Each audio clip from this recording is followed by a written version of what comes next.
kung gusto niya talaga. Pero, Sabi kasi mo nga naman, makapasok, pero ma'am, sa kabilang sandali, ma'am. dako sinabi mo you prevented let her. me- Alin ba talaga? Let me clarify, ma'am. Hindi pa ako tapos, ma'am eh. Hindi. Iba-iba Okay, lang yung sinasabi mo eh. Ma'am, patapusin niyo ako kung pwede. Kung pwede, ma'am. Okay lang.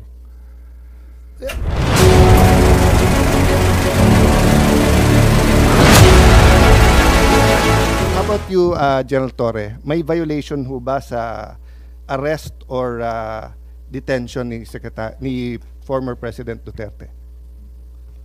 No, sir. No, wala. Categorical wala tayong violate na law. No, sir. Okay. Can I read to you Republic Act 7438, an act defining certain rights of person arrested and detained under custodial investigation, as well as the duties of the arresting, detaining, and investigating officer and providing penalties for violation thereof. Section F, any person arrested or detained, arrested, detained, or under custodial investigation shall be allowed visits by or conference with any member of his immediate family or any medical doctor or priest, minister chosen by him, or by any member of his immediate family or by his counsel. I saw the video, sir. President Duterte was asking for his own doctors. Ang sabi nyo, hindi, may dala kayong doctor na colonel. Tama po ba? That's one part, sir. Yes, so Pero- you did not allow him to bring in his own doctor. There's another video that will show that he has his doctors from the Cardinal Santos. Yes, sir. and he was saying kulang yon kasi ano pa sila, di ba? Yung iba pang doctors, pero hindi na pinayagan. There's videos from outside, yung ibang gamit, etc. Correct, sir?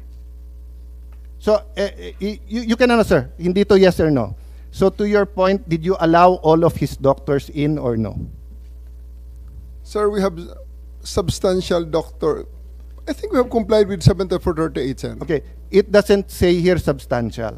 We It have says complied with here... 7438, sir. No, sir. Ang sabi kasi dito, his choice. Hindi nyo choice. Hindi nyo choice i-limit yung doctors niya. Ang sabi nyo, substantial. So, I will clarify. Were there doctors that he requested you did not allow in? Yes I was or not no? aware of that, sir. Okay. You're not aware kung meron pinapasok o wala. Kung meron siyang ibang Okay. additional doctors, But sir. I saw the video wherein you're saying 2-star, ako na nagdedesisyon, I will not allow VP Sara in. Tama? Yes, sir. Okay. Hindi ba siya anak? Ang nakalagay dito, the person's immediate family shall include his or her spouse, fiancé, parent or child, brother, sister, grandparent, grandchild, uncle, aunt, nephew, niece, etc. Ang penalty nito ay 4 na taon ata na kulong. Penalty clause. Any arresting public officer, employee, or any investigator who fails to inform any person arrested, detained, or under custodial investigation of his right to remain silent and to have competent penalty of not less than 8 years. Ito, sa letter B, any person who obstructs or prevents any of his lawyers, any member of his family, or person arrested, detained, medical doctor or priest of his choice 4 years. So, sir, you prevented VP Sara from entering. At the outset, sir, maraming salamat sa pagbigay sa akin ng pagkakataon na ito para maklarify yan, sir, dahil nung first hearing natin, sir, ay palagay ko na-explain na lahat yan, sir, at nagkaroon ng napakaraming mga... Nung first hearing, sir, ang pinag-usapan kasi doon na lawyer, ako, upon looking at the Constitution, kaming mga senador, we cannot appear before the court, but we can practice. Pero ang presidente, vice president cannot practice. So, kasama na ako doon at yung ibang nagsabing abogada, pero nung nakita ko tong batas na to, nakalagay, pag anak, you cannot stop them from visiting.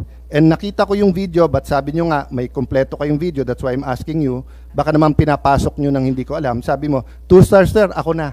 Ako nagdesisyon nito, sir. I don't know if you use the word, ako mananagot. So, simple lang question ko, did you prevent VP Sara from seeing her father? Yes or no? Can I expound on this, sir, before I answer the yes, Yes, or go no, ahead. sir? Thank you, sir. Kaya ako nagpapasalamat, sir, na ma-expound yan, sir, dahil after the first hearing, medyo marami-rami ang lumabas, sir, ng mga misinformation regarding that matter, sir. Yes, sir, I did I did deny the request of President Duterte for him to see to allow VP Sara to enter, sir. Kasi nga naman, sir, mag-alas 10 na yun, sir. And that is already around 12 hours after we first got him into custody.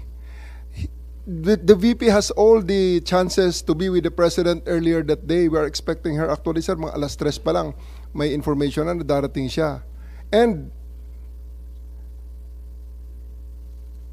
kung gusto talaga nilang pumasok, sir, pwede naman, sir, eh.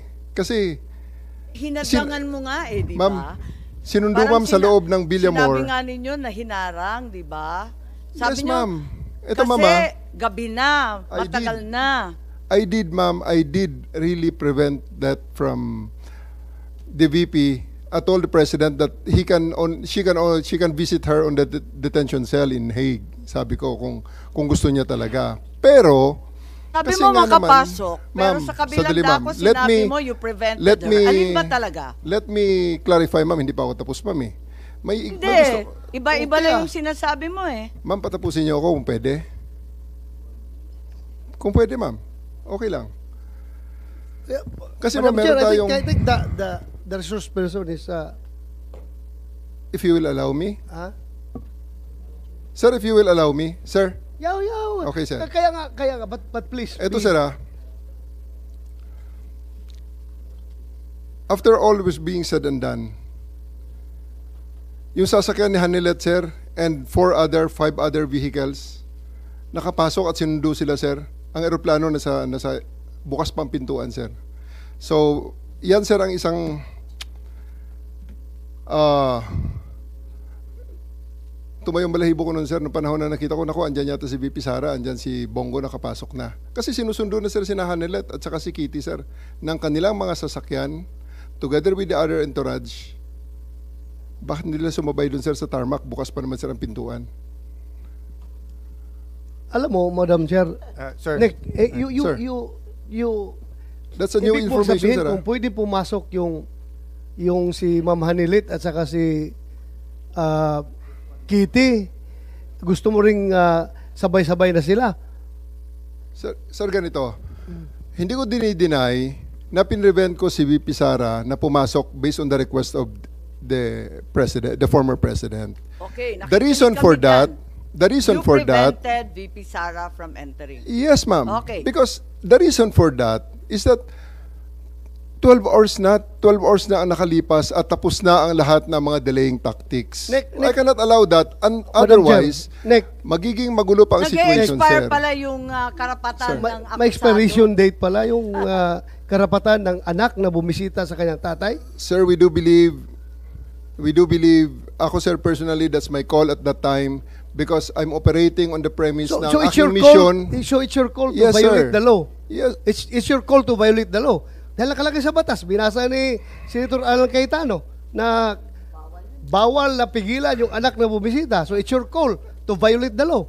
hindi sa ganong context, sir. Oo. Anong konteksto? Anong Kasi konteksto sabi mo? mo lang, talagang hinadlangan mo yung pagpasok eh.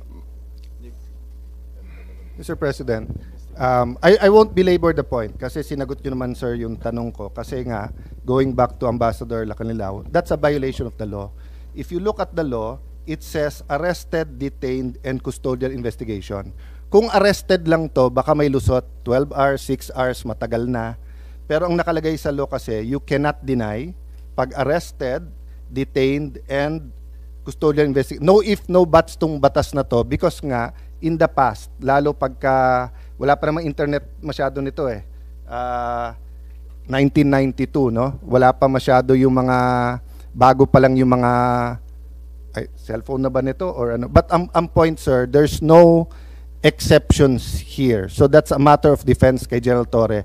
But just to pursue this, yung doctor Suba ni President Duterte certified him fit to travel. Di ba sabi niyo, sir, eventually pinapasok niyo rin doktor niya. So nung una, sa video nakita ko, hindi pa kasi niyo nasasubmit yung buong video, kaya hindi pa namin nare-review, no? That's why I'm giving you the benefit of the doubt.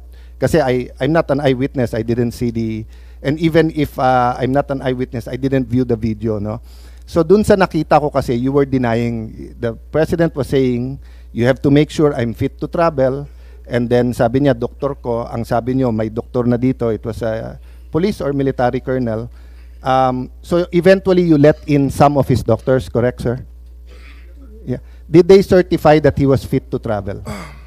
I believe, sir, on that argument. No, it's not an argument. I was just Sir, asking. okay, sir. Did Sir- they certify that he was fit to travel or hindi sila tinanong were they fit to travel? It's not part of the procedure for his private doctors for that to do that, sir. It will be the government doctors who will be No, taking that's not that, sir. true, sir.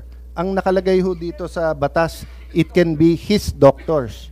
Magiging inutil yung batas if you invite your doctors and then they cannot certify. So, ang mangyayari nun, if they certify hindi pwede, sinertify ng government doctor pwede, korte ang magsasabi at kakasuhan yung doktor na nagkakamali.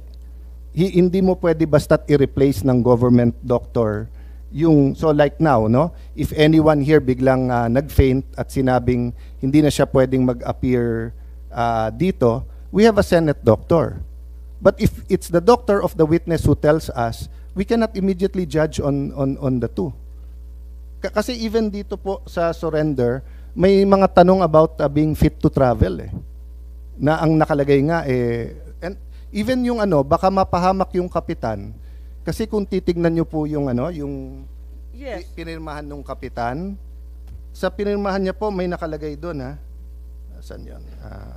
Yes, Senator Cayetano, kung pwede lang Yeah, i-clarify, anyway, ang nangyari, si Kitty, sinabi talaga na hindi pinapasok yung doktor. At sinabi ni Dr. Rosa Alensi na ang dating Pangulo, napakataas na ng kanyang diabetes, umabot ng 328, he needs to be admitted directly to a hospital. Nagkaroon ng diskusyon doon sa Villamor, pinatawag yata nung isang Colonel Dr. Donald Palma, cardiologist, na hindi siya nasa kalagayan mahaba.